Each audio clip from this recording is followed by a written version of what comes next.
자, 오늘 말씀은 간단하게 두 가지입니다. 가난한 자를 탐하고 착지하는 그런 사람들에 대해서 예수님이 강력한 경고를 하시면서 동시에 그들로부터 빼앗기고 쫓겨나고 그런 억압을 받는 그런 환경일지라도 자기 삶의 고결함을 또 진실함을 잃지 않고 살아가는 한 여인을 칭찬하는 말씀이 오는 말씀입니다. 대체적으로 예수님이 뭘 가르치실 때에는 비유나 이런 것을 통해서 가르쳤는데 오늘 말씀은 비유가 아닙니다. 현장에서 일어난 그 사건을 직접적으로 목도를 하면서 제자들에게 가르치셨고 특별히 마태복음과 누가복음을 통해서 정말로 이 하찮게 여기고 심은 한 귀퉁이에도 나올 수 없는 사건을 아주 귀하게 확대경으로 확대해서 우리에게 보여주는 말씀입니다. 그런 의미에서 우리가 여러 주일 예배를 드리지만 오늘은 또 오늘 나름대로 저와 여러분을 향한 하나님의 은혜의 말씀이 있을 줄 믿습니다. 예수님은 이상하게 예루살렘에만 가시면 혈압이 오르시고 불이 오르고 뜨거움이 일어나고 뒤로 물러서지 않는 그런 힘이 생기셨어요. 예루살렘은 예수님의 활동 근거지가 아닙니다. 속된 말로 요즘처럼 세상을 지배하는 엘리트 세력들이 판을 치고 있는 그 예루살렘이신데 예수님이 예루살렘만 가시면 잘난 척하는 사람들, 교만한 사람들 아주 박살내듯이 말씀으로 그들을 경고하시고 질책하시고 가르치셨습니다. 제자들이 볼 때 가슴이 두근두근 거립니다. 아니 선생님, 지금 이 동네는 우리 동네가 아닙니다. 저 뒷골목으로 해서 이렇게 조용히 좀 다니십시다. 그런 분위기가 있는 곳이 이 예루살렘 동네입니다. 그러나 예수님은 중단하지 않고 그들을 향하여 화가 있을 것이고 외식하는 자들이라 말하고 그리고 제자들을 향해서 제자들이 어떤 사람들입니까? 요즘 말로 말하면 지방 출신입니다. 지방 출신이라도 요즘은 지방이 다 발전했지만은 그때 당시는 아주 외진 북쪽의 촌사람들입니다. 야, 너희들은 말이야 앞으로 저 사람들의 의보다 더 높게 될 것이다. 정신과 목표를 저런 사람들이 행하는 의와 공의보다 훨씬 높게 살아야 하느니라. 이걸 막 가르쳐 주시는 거예요. 제가 이 북쪽에 살면서 민들레 교우들에게 저 남쪽에 산 사람보다 저 강 저편에 산 사람들보다 여러분들이 더 자긍심도 더 높게 가지고 21세기 글로벌 시대에서 어디를 가든지 뒤지지 않는 삶이 되십시오 하면 여러분들 아멘 할 수 있습니까? 그런 말씀입니다. 아주 예수님이 예루살렘에만 가면 겉멋과 거짓에 취해서 살아가는 사람들을 폭로하시고 말씀으로 꺾어버리시고 그 말씀이 불과 같고 천둥과 같고 벼락과 같은 그런 아유 일전을 벌이려고 작정하신 것처럼 그런 말씀이 많이 있었습니다. 이런 생생한 말씀, 다이나믹한 말씀, 어떤 상황에 대해서 하나님 나라는 져서는 안 된다는 이런 말씀이 예수님 탄생한 이후 300년 로마 기독교가 국교화되면서 다 성경을 없애버렸습니다. 생생한 히스토리컬 지저스, 예수님이 사역하셨던 그 모든 것들을 제해버리고 우리를 환상적으로 옮겨놓았던 기독교 역사가 있습니다. 20세기 들어와서야 전쟁에서 아프고 힘들고 다치고 고통받는 사람들을 향해서 볼 때에 예수님의 그 역사적 예수님을 현장을 다시 살린 신학의 운동이 나타나기도 했습니다. 예루살렘에서 행하는 이런 모습을 보면서 사람들은 통쾌했습니다. 많은 사람들이 맞아! 바리새인들과 서기관들의 가르침하고는 다르구나. 예수님이 제자들 향해서 이렇게 말씀합니다. 긴 옷을 입고 많은 사람들이 모인 시장에서 인사받기를 원하는 그런 사람들, 그리고 회당이나 잔치 자리에서 높은 곳에 앉아서 항상 큰 소리를 하는 사람들을 삼가라, 삼가라 이 말. 교제하지 말라, 아주 조심하라는 얘기입니다. 그런데 성경을 다른 곳을 읽어보면은 이런 사람들이 주님 앞에 나와서 주님 어떻게 해야 구원을 받습니까? 그런 사람들도 칭찬하는 것도 있습니다. 주님이 더 말씀하십니다. 그들은 과부의 가산을 삼키며 외식하며 사람들에게 보이려고 기도하며 종교적 치매로 예전을 집행하고 기도하는 자들이라. 그 판결이 중하리라. 그 판결이 중하리라. 요즘 말로 말하면 뭐예요? 적어도 무기징역은 받을 것이다. 별로 감흥이 없으신 것 같아요. 이렇게 말씀하시면서 이날따라 예수님께서 성전에 멀찍이 이렇게 서셔서 사람들이 헌금하는 것을 보시는 그 장소에 예수님이 앉으셨습니다. 예수님 보니까 긴 줄을 서서 많은 사람들이 헌금을 하려고 사람들이 이렇게 웅성웅성하면서 모여있고 줄이 서 있는 모습이 있습니다. 여기서 헌금함이라고 하는 것은 이제 원문으로 보면 재물괴예요. 그래서 이것은 원 건물에 있는 게 아니라 부속 건물로 부수처럼 만들어 가지고 13개의 나팔관이 이렇게 형성이 되어 있다고 합니다. 그 중에 9개는 하나님께 드리는 재물의 헌금과 성전의 세라들까 이런 것들을 드리는 거고, 나머지 4개는 성전 수리를 위해서, 성전 장식을 위해서, 그러니까 요즘 말로 말하면 건축의 예물을 드리는 거예요. 그리고 그 당시는 돈이 종이돈이 없습니다. 플라스틱 머니라고 이 비자 카드도 없어요. 다 동전입니다. 저와 여러분 호주머니에서 그래도 뭘 만져보면 비자 카드가 나오든지 종이돈이 뭡니까? 단풍잎이 나오든지 배춧잎이 나올 수도 있지요. 그러나 고대 시대는 동전을 다 가질 수가 없습니다. 경제 활동이 없는 시대예요. 그래서 하나든 둘이든 적든 많든 동전을 갖는다는 것은 대단한 겁니다. 우리는 상상 속에 그때 당시에 적은 돈이지만 그거 다 있겠지. 전혀 아닙니다. 그때 당시에 누구든지 이 화폐를 가지고 싶은 욕구가 있었을 것입니다.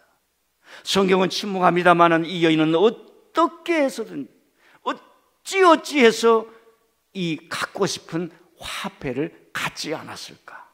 그런데 그 살아가는 형편이 어려워서 아주 소액을 갖지 않았을까? 많은 사람들이 지금 그 헌금함에 넣습니다. 동전이었기 때문에 드릴 때마다 쨍그랑 땅그랑 소리가 다 나게 되어 있습니다. 나팔관으로 되어 있어서 그 소리가 나팔관을 따라 가기 때문에 상당한 기간 동안 울림이 있었을 것입니다. 예수님이 보십니다. 그런데 행색이 초라합니다.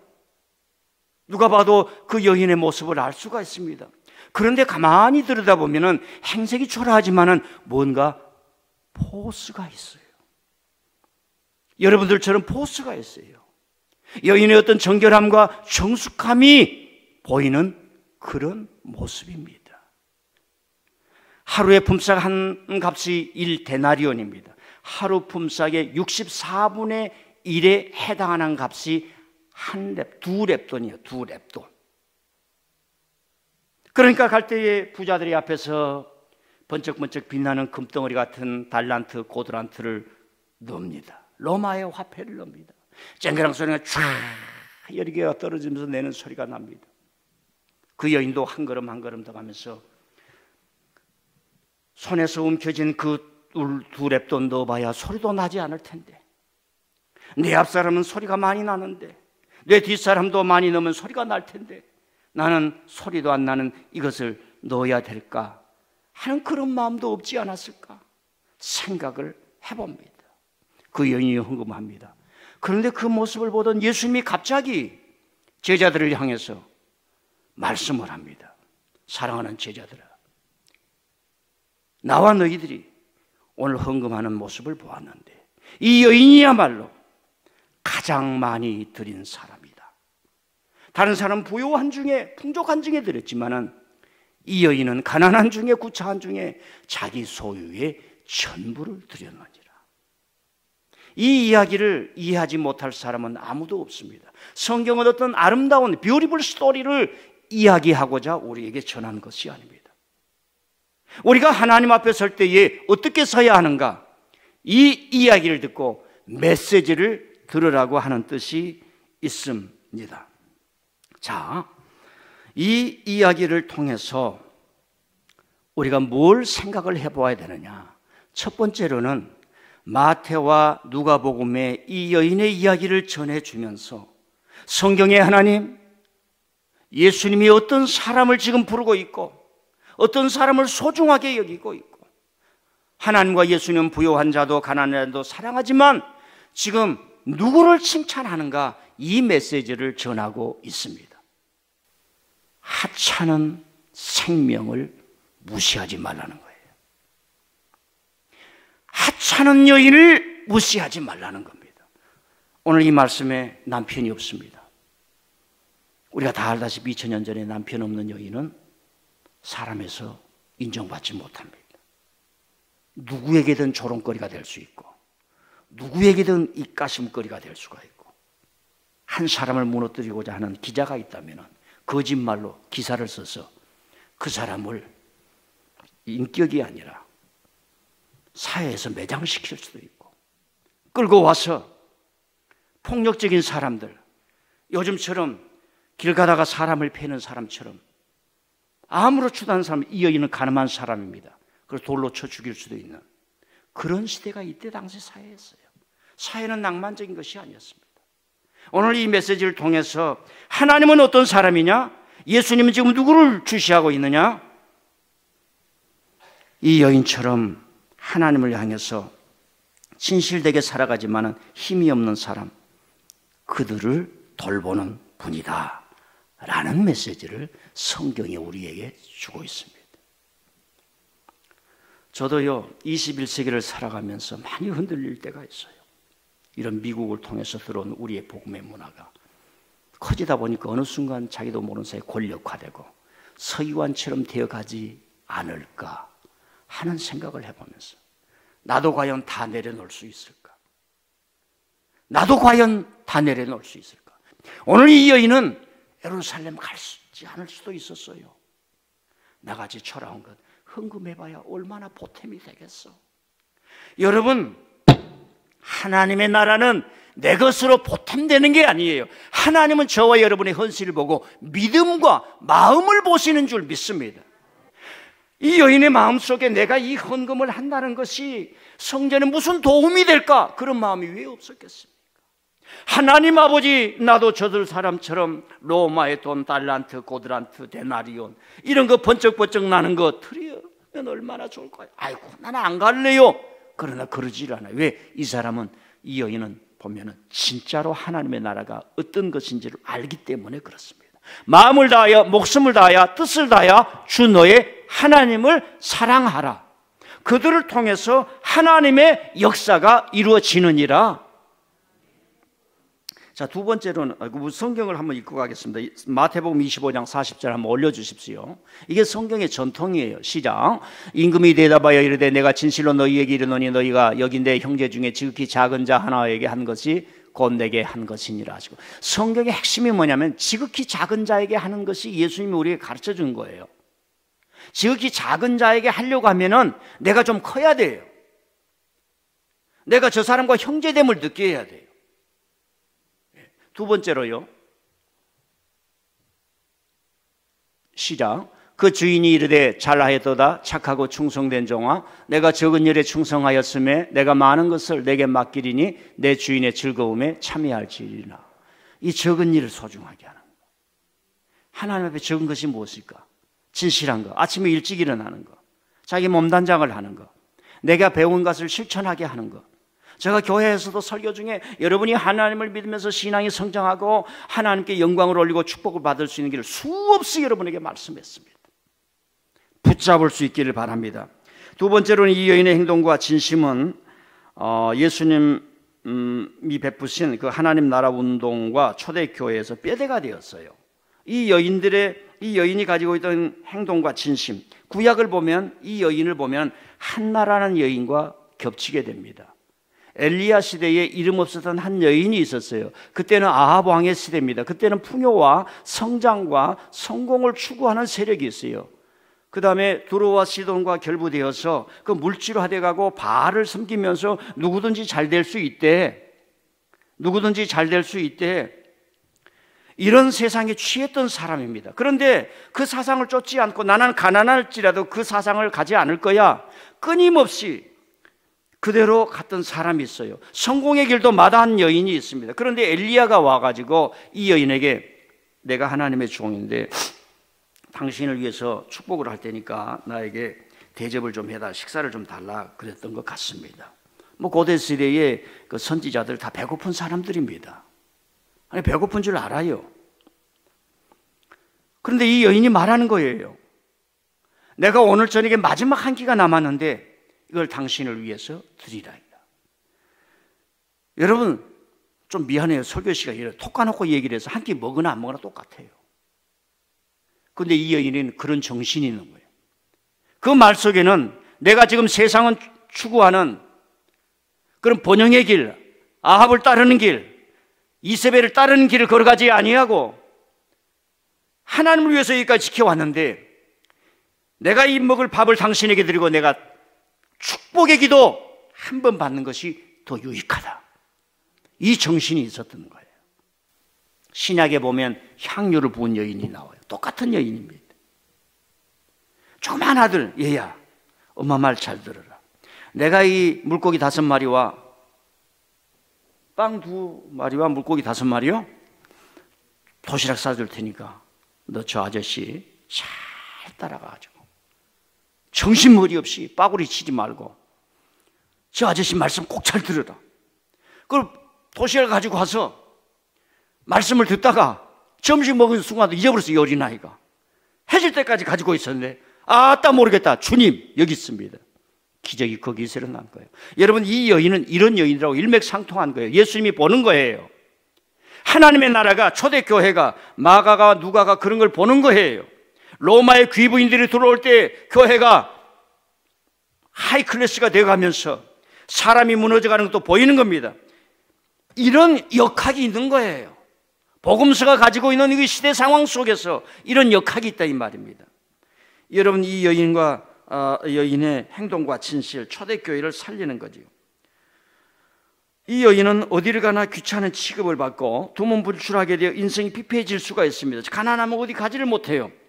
부지런히 교회 나오시길 바랍니다. 가난해도 교회 나오시길 바랍니다. 그 누구도 보호해 줄 수 없는 사회에서 하나님은 어떤 분이냐? 하나님의 나라를 붙들고 간 거예요. 자기 삶의 영혼을 맑고 곱게 가꿀 줄 아는 여인입니다. 연약하고 가련하고 보풀모서지만 자기 생을 그렇게 살지는 않았어요.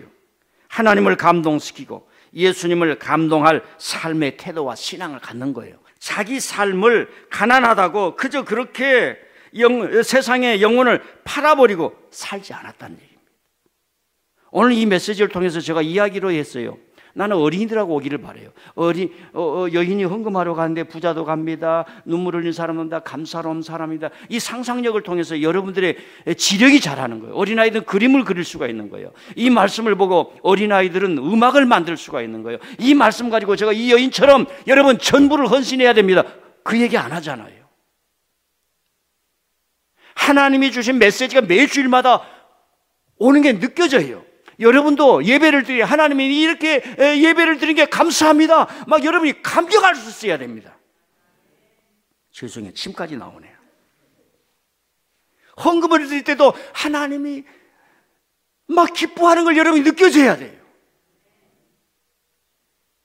이번에 제 생일 당했다고 우리 큰딸이 100불을 보내줬어요. 속으로 기쁘더라고.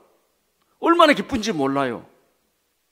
뭔가 주면 기뻐요. 근데 그 돈을 엄마가 받아가지고 아직까지 안 줘요. 여러분이 하나님께 드릴 때에 하나님께서 기뻐하시는 것을 여러분이 느껴야 될 줄 믿습니다. 그러려고 하면은 마지막 진실이 들어있어요. 진실이 있어야 내가 느껴지는 거예요. 나도 못 느끼는데 어떻게 하나님께서 느끼겠어요?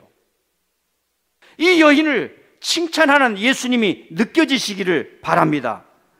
진실하려면 희생과 헌신이 있어야 돼요. 여러분, 사랑도 헌신으로 다져지는 겁니다. 남편의 사랑 못 받습니까? 헌신하세요. 아내의 사랑 못 받습니까? 헌신하세요. 대학 나왔다고 따따구따 하지 마세요.